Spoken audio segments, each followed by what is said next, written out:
What's going on, guys? Welcome to episode 15 of Infected by a MOAB. This time we're on the map Dome and we're using the PP90, and I've actually posted an Infected by a MOAB episode on Dome before. I think it was like the 4th or 5th episode of Infected by a MOAB, so it's been a long time, but I more or less just wanted to give you guys kind of an update video on Infected on Dome, and I kind of wanted to give you guys a look at what it's like using the medium to long range weapon, the PP90. So the strategy that I use in this particular gameplay is very different than my MW3 one on Dome that I posted a long time ago that I just mentioned, and this strategy is very aggressive. This is getting as many kills as quickly as possible, and it's very aggressive, and you really it's a combination of staying as alert as possible and also getting really lucky that you don't get spawned on or randomly throwing knife or anything like that. So as far as the PP90, I did mention it's a medium to long range weapon. It's not as good as the Type 95, obviously. It's, I would say, a little bit better than using the Akimbo FMG9s, but definitely not on the Type 95 level. So all your kills, I would say, are going to be about that close, or maybe a little bit farther. Long range, not really going to happen. You're going to have to stay fairly close to the infected. You're going to be in that danger zone of throwing knives and maybe even some good tactical knives, some really bullshit tactical knives and stuff like that. But essentially on Dome, what you need to do is you need to stay over and around the forklift and pay attention to this underground area. Basically, when you're over by the forklift, which I'll probably go back to in just a second so you guys will have a little bit of a better view, but you can see this entire gameplay, I'm moving around a lot more than I usually do. I'm checking out all the spawns, I'm looking at where they're hanging out, I'm trying to figure out if there are any tactical insertions around me, and I'm just kind of picking off as many kills as I possibly can. I already have my specialist bonus, and I'm pretty much the only person who has this many kills so far, which is good. All the people who are on top of the railing on Dome, they never seem to do as well as I do unless they're holding it down really well toward the very end of the game.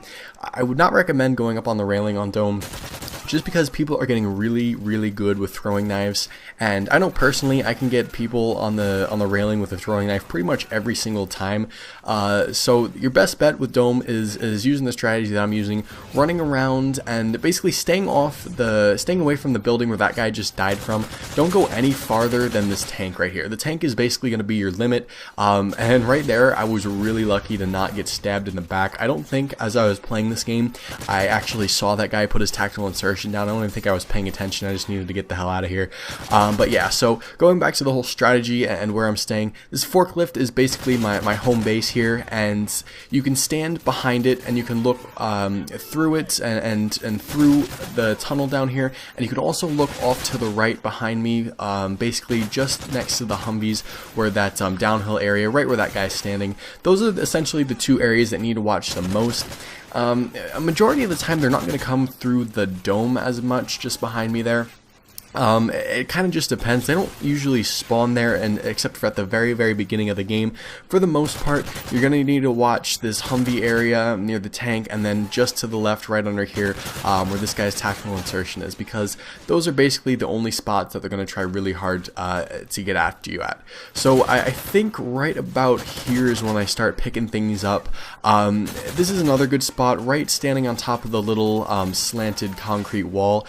You can get a pretty good angle, but you are very susceptible to throwing knives, so it's just one thing to watch out for, and you have to continually watch this right side, because if there's only one person down there, there's a good chance that he's gonna die. And right there I do get the MOAB, which is really awesome.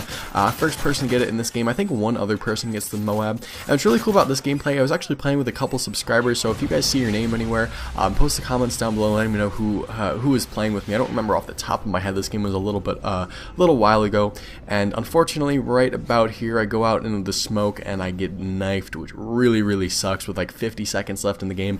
I was really hungry for more kills. I was kind of in the zone there. But there you go. Hopefully you guys enjoyed this episode of Infected by a MOAB. You guys seem to really enjoy all the Infected by a MOABs that I post. You guys are always asking for them, and I'm going to post as many as I possibly can. I think I'm going to post another one today, so if that's up, there'll be an annotation somewhere on the screen so you guys can go check that out. As always, if you enjoyed, hit that thumbs up button. Also hit that subscribe button button for future Call of Duty videos. Also Minecraft videos every single Wednesday, so you guys can check those out. If you have any comments, questions, concerns, suggestions, definitely post them down below in the comments. And yeah, as far as anything else goes, my Infected by MOAB series, like I said, definitely one of my most popular series. And as far as the maps that I still need to get, I think I'm down to about Carbon, Hard Hat, Bakara, and Invasion, and Outpost. I think those are the last ones. So I'm working really hard. I'm trying to get those. I'll probably post an update video. That may be the next Infected by a MOAB episode I post. Just more or less an update video. So look forward to that. Like I said, hopefully you guys enjoyed, and I'll see you guys later.